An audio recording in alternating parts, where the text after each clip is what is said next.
नमस्कार मित्रांनो, स्वागत आहे तुम्हा सर्वांचं परत एकदा आपल्या चॅनलवरती. तर मित्रांनो, खूप सारे विद्यार्थी कमेंट करत आहेत किंवा टेक्स्टद्वारे विचारत आहेत की कोणती पुस्तक मी रेफर करू किंवा कशा पद्धतीने मी अभ्यास करू की जेणेकरून माझी परिपूर्ण तयारी होईल आणि एक चांगला सेफ स्कोअर जो आहे तो मी या परीक्षेत करेल, असं खूप साऱ्या विद्यार्थ्यांचं म्हणणं आहे. आणि खूप सारे विद्यार्थी कन्फ्यूजसुद्धा आहेत आणि कमेंटसुद्धा करत होते की परिपूर्ण तयारीसाठी आवश्यक अशी पुस्तके किंवा एक प्रकारचं मार्गदर्शन द्या म्हणून म्हणत होते.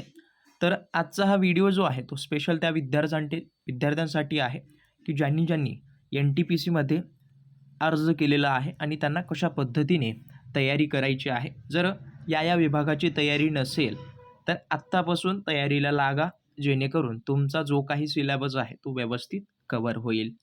तर सर्वात अगोदर सांगतो, नवीन असाल सबस्क्राईब करून घ्या. आणि आत्तापर्यंत आपण खूप सारे टेस्ट वगैरे अपलोड केलेले आहेत. ज्यांनी पाहिल्या नसतील पाहून घ्या. तुम्हाला A to Z कल्पना येऊन जाईल की कशा टाईपचा अभ्यास तुम्हाला करायचा आहे. तर लक्षात असू द्या.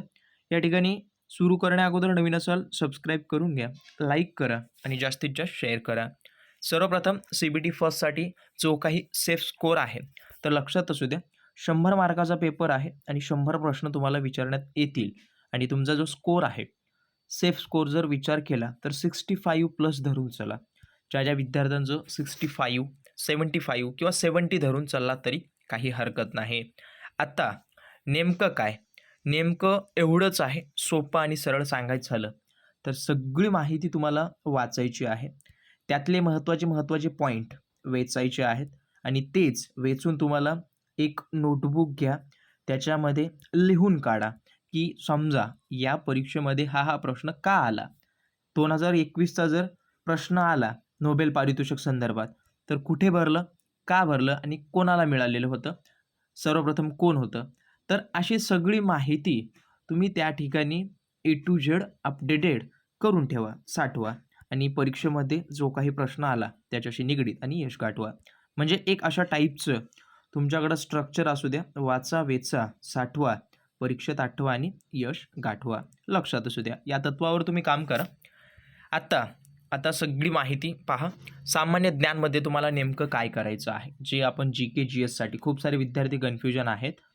तर मराठी स्टडी मटेरियल सेंट्रल लेवलचं खूप एक्झाममध्ये असतं किंवा खूप या ठिकाणी आहे स्टडी मटेरियल. मी कोणत्याही बुकसाठी रेफर करत नाही किंवा कोणतीही बुक तुम्हाला मी रिकमेंड करत नाही. जर व्यवस्थित वाटलं तर मी कालांतराने किंवा परीक्षेच्या समोर तुम्हाला बुक रेफर करायला सांगेन, नेमकं परिपूर्ण कोणतं असेल. पहा, चालू घडामोडी काय करा, मार्केटमध्ये खूप सारे इयर बुक आहेत. तर एका वर्षाचं तुम्ही चालू घडामोडी एक इयर बुक घ्या, जे की तुम्हाला स्पेसिफिक वाटेल. मोठा असेल तरी चालेल, काही हरकत नाही, परंतु त्याच्यामध्ये सगळं कव्हर झालेलं पाहिजे. जे की महाराष्ट्राचं विशेष धरू नका, सगळं ओव्हरऑल भारताचं जागतिक लेवलचं एवढं पहा. ही गट क च्या टाईपची भरती आहे, गट क आणि ड च्या. त्यामुळे जास्त डीप किंवा जास्त हाय लेवलचं तुम्ही करू नका, नॉर्मल करा. आता हा झाला चालू घडामोडीचा. चालू घडामोडीवर सगळ्यांचं कव्हर होईल असं नाही आहे, परंतु उगं थोडीफार माहिती असू द्या. आता दुसरीकडलं टॉपिक, आता सगळ्या खेळांची माहिती तुम्हाला असू द्या, म्हणजेच ग्राउंडची लांबी, रुंदी वगैरे, त्याच्यामध्ये असणारे खेळाडू आणि भारताचे संघ वगैरे, कर्णधार वगैरे आणि विशेष पराक्रम. जसं आपलं भारताचं राष्ट्रीय खेळ हॉकी आहे, तर त्या संदर्भात तुम्हाला माहिती असू द्या. त्याच्यामध्ये जे काही कप्तान आहेत, कर्णधार आहेत, त्यानंतर खेळाडूंची संख्या किती, लांबी, रुंदी वगैरे तशा टाईपचं तुम्हाला माहीत असू द्या. सगळे खेळ म्हणजे जे आपल्या भारतामध्ये खेळतात, आंतरराष्ट्रीय पातळीवर खेळले जातात. त्यानंतर आंतरराष्ट्रीय दिवस, सण, राज्यकला, उत्सव आणि राजधानी. 100% सांगतो, 2 प्रश्न या टॉपिकवर येतील. त्यानंतर भारताचे मुख्य ज्या संबंध आहेत, जेवढे काही राष्ट्र आहेत सभोवतालचे, त्यांच्याशी असलेले संबंध आणि काय म्हणतात ते, त्यांच्या राजधान्या वगैरे कोणत्या आहेत वगैरे, हे सुद्धा करून ठेवा. आणि विशेष माहिती म्हणजे काय, की त्या देशामध्ये नेमकं काय चालू आहे सध्याला, राज्यपाल म्हणा किंवा त्यानंतर पुढं कोणतंही, हे धरून चला. त्यानंतर पुढचं जर पाहिलं तर भारतीय इतिहासासाठी तुम्हाला काय वाचायचं आहे मी पुढं सांगणार आहे. जी सामाजिक शास्त्राची पुस्तकं आहेत CBSE पॅटर्नची, ती पुस्तकं तुम्ही रेफर करा. सोपं सांगतो, कारण का ही 12वी डिग्रीच्या लेवलची एक्झाम आहे, म्हणजेच क्वेश्चन पेपर तुमचा 12वी लेवलचा आहे. त्यामुळे जेवढी काही सामाजिक शास्त्राची पुस्तके आहेत, इतिहास, भूगोल, नागरिकशास्त्र, CBSE पॅटर्नची, त्यासोबत स्टेट बोर्डचं जरी रेफर केलात तरी चालेल. परंतु सेंट्रलची एक्झाम आहे, त्यामुळे जास्तीत जास्त तुम्ही CBSEचं पॅटर्न धरून अभ्यास करा, स्टडी करा. आत्ता वळूया. त्यानंतर भारतीय रेल्वेचा इतिहास तुम्हाला माहीत असू द्या. जेवढे काही लॉर्ड कर्झन वगैरे जे आत्तापर्यंत म्हणजे आपल्या भारतामध्ये जेवढे काही रेल्वेशी निगडीत कार्य केलेले आहेत, समाजसुधारक असू द्या किंवा महत्त्वाचे संशोधक असू द्या किंवा इंग्रज अधिकारी असू द्या, त्यांच्या सगळ्यांचा इतिहास तुम्हाला माहीत असू द्या. त्यानंतर भारतीय स्वातंत्र्य चळवळीच्या उठाव, महत्त्वाचे समाजसुधारक, त्यांची पुस्तकं, निधन वगैरे, आणि लक्षात असू द्या हा करंट आहे मेन, म्हणजे निधन पावलेली व्यक्ती, पुरस्कार, स्पर्धा वगैरे झाल्याबद्दल त्यांचं महत्त्वाचं स्थान वगैरे, हे सगळं करंट अफेअरमध्ये येतं किंवा त्याच्याशी निगडीत आहे सिलेबस हा. नेमकं काय करायचं, निधन पावलेली महत्त्वाची व्यक्ती, आजच्या तारखेमध्ये जे आपले भारताचे रत्न होते रतन टाटा यांचं निधन झालेलं आहे, तर त्यांना भावपूर्ण श्रद्धांजली. तर लक्षात असू द्या खूप महत्त्वाचं व्यक्तिमत्व होतं, ते महत्त्वाचे होते. त्यांच्याबद्दल थोडीफार माहिती काढा, कारण का हा करंट आहे, करंट टॉपिक आहे, खूप मोठं व्यक्तिमत्व आहे. त्यानंतर पुरस्कार, स्पर्धा ज्या काही झालेल्या आहेत 2023-24मध्ये, त्याच्यामध्ये भारताचं स्थान काय आहे, नेमकं महत्त्वाची कामगिरी कोणी बजावली, यावर तुम्ही जास्तीत जास्त फोकस करा. त्यानंतर पुढे पहा, आत्ताच तुम्हाला वर म्हटलं की CBSE पॅटर्नच्या सामाजिक शास्त्रांचं पुस्तक तुम्ही वाचा. त्या ठिकाणी मार्केटमध्ये तुम्हाला नोट्स भेटतील, तुम्ही एक बार रिसर्च तरी करा. त्यासोबत आपल्याकडे प्रश्नपत्रिका आहे, त्यामध्ये सगळी तयारी होईल अशी विद्यार्थ्यांची करून घेण्यात आलेली आहे, त्यासुद्धा रेफर तुम्ही करू शकता. त्यानंतर महत्त्वाच्या जागतिक संस्था ज्या काही WHO असेल, WTO असेल, त्यांची मुख्यालये, त्यांचं स्थापना दिवस, त्यासोबत यावर्षी ज्या काही त्यांच्या सभा झाल्यात त्यांचं एक मोटिव्ह असतं, जसं की बेटी पढाओ बेटी बचाओ, हे असल्या टाईपचं जे होतं आपल्या भारतामध्ये, जेव्हा काही लाडकी बहीण योजना वगैरे जे काही योजना वगैरे चालू आहेत किंवा त्यांच्याशी सहसंबंधित असलेली महत्त्वाचे असे सभा घेतात हे जागतिक लेवलच्या, त्यावर तुम्ही जास्त फोकस करा. नेमकं त्यांचं मोटिव्ह काय होतं यावर्षीचं, पुढच्या वर्षीसाठी त्यांनी काय प्लॅनिंग केलं, हे सगळी माहिती तुम्ही एकत्रित करून ठेवा.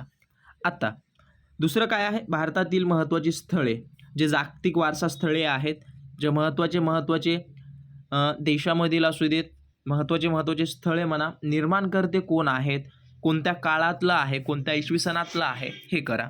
त्यानंतर राज्य केलेले राजे वगैरे, भारतातील महत्त्वाचे राजे, रेल्वेचा इतिहास, त्यानंतर क्रांत्या, आत्तापर्यंत जेवढ्या काही क्रांती झालेल्या आहेत त्या सगळ्या क्रांत्या तुम्हाला लक्षात असू द्या.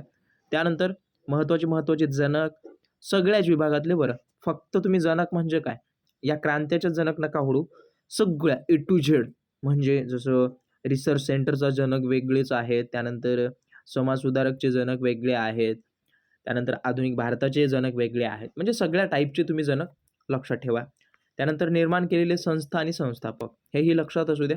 पुरस्कार, भारतातील पहिले आणि आत्ताचे मंत्री, जे काही मंत्री आहेत आपल्या भारतामध्ये त्यांना मिळालेले पुरस्कार, किंवा जे काही महत्त्वाचं व्यक्तिमत्व आहे त्यांना मिळालेले पुरस्कार. आत्ता सांगतो, रतन टाटा यांना जे काही पुरस्कार मिळालेले आहेत त्या सगळ्या पुरस्कारांची यादी काढा.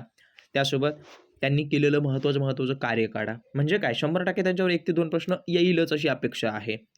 आता राज्यघटना, राज्यघटनेमध्ये राष्ट्रपती, लोकसभा, राज्यसभा, मूलभूत कर्तव्य, त्यानंतर जे विधान परिषद, विधानसभा, ज्या स्टेटमध्ये विधान परिषद आहे त्या स्टेटची यादी काढा. त्याच्यामध्ये सर्वात जास्त असलेल्या जागा शोधा, त्याच्यामध्ये लक्षात असू द्या. आणि त्यानंतर महत्त्वाचं म्हणजे काय, आत्ता ज्या निवडणुका झालेल्या आहेत काल परवा, त्याचा रिझल्टसुद्धा आलेला आहे, त्या ठिकाणच्या तुम्हाला जागा शोधायच्या आहेत. अशा पद्धतीने तुम्ही तयारी करा, जेणेकरून तुम्हाला चांगल्या पद्धतीची तयारी झाली पाहिजे. आणि सगळी एकत्रित तयारी तर परिपूर्ण कोणाची होत नसते, त्यामुळे सगळा सिलेबस नका कव्हर करू, थोडाफार करत सगळा सिलेबस कव्हर करण्याचा प्रयत्न करा.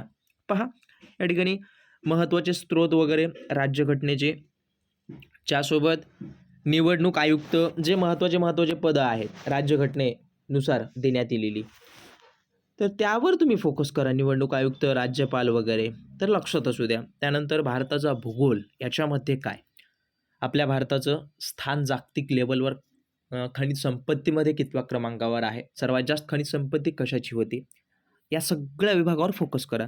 महत्त्वाचे बंदरं, सीमा ज्या आहेत त्या सर्वात जास्त कोणत्या देशाला लागून आहेत, त्याला सीमेला नाव आहे. त्यानंतर वेगळी जे समुद्रकिनारा किती लाभला, भूसीमा किती आहे भारताला, सगळ्यात जास्त मोठी पर्वतरांग कोणती भारतातील, सर्वात मोठं पर्वत कोणतं, अशा टाईपचा तुम्ही अभ्यास करा.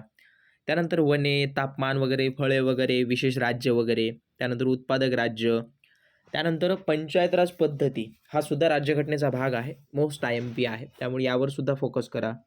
त्यासोबत आत्ता शेवटचा भाग हा 40 मार्काचा झाला. आत्ता 60 मार्काचा महत्त्वाचा भाग आहे, ज्यामध्ये मी सांगतो अंकगणित क्रिया, भागाकार, गुणाकार, चिन्हांकित क्रिया वगैरे, यावर तुम्हाला 2 प्रश्न 100% पाहायला मिळतील. राहिला प्रश्न व्याज, याच्यामध्ये चक्रवाढ व्याज, सरळ व्याज, त्यानंतर मुद्दल शोधा, व्याज शोधा, या टाईपचा प्रश्न, या टाईपचे 2 प्रश्न तुम्हाला हमखास येतील. क्षेत्रफळ आणि परिमिती यावर एक प्रश्न तुम्हाला अवश्य येईल.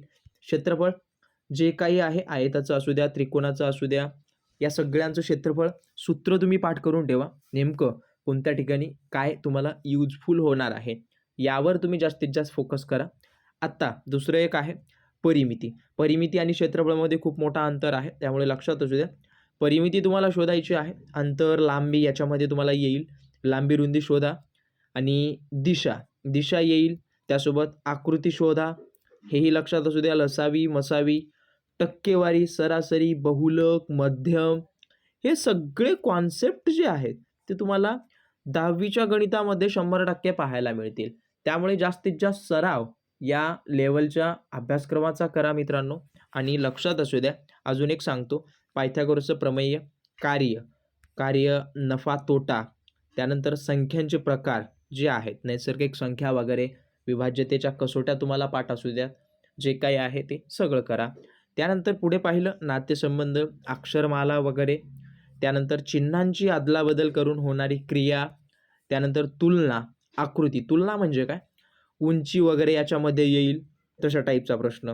आकृती, रांगा, अशा टाईपच्या रांगा आहेत, हा याचं जे स्थान आहे, तर त्या रांगेमध्ये एकूण विद्यार्थी किती, अशा टाईपचे प्रश्न तुम्हाला कव्हर करायचे आहेत. त्यानंतर संख्या मालिका, वय शोधा, नातेसंबंध शोधा. खूप सारे टॉपिक आहेत, परंतु महत्त्वाचे टॉपिक मी या ठिकाणी कव्हर केलेले आहेत. बाकीचे टॉपिक तुम्हाला आपल्या टेस्टमध्ये अवेलेबल आहेत, त्या ठिकाणी जाऊन टेस्ट सोडवा. जास्तीत जास्त सराव महत्त्वाचा आहे, कारण का जो शांततेच्या काळामध्ये रक्त सांडतो त्याला मित्रांनो युद्धाच्या काळामध्ये अतिशय कमी मेहनत वगैरे करावी लागते. तर लक्षात असू द्या, अशा टाईपचा हा सिलेबस आहे, अशा टाईपची तुम्हाला तयारी करायची आहे.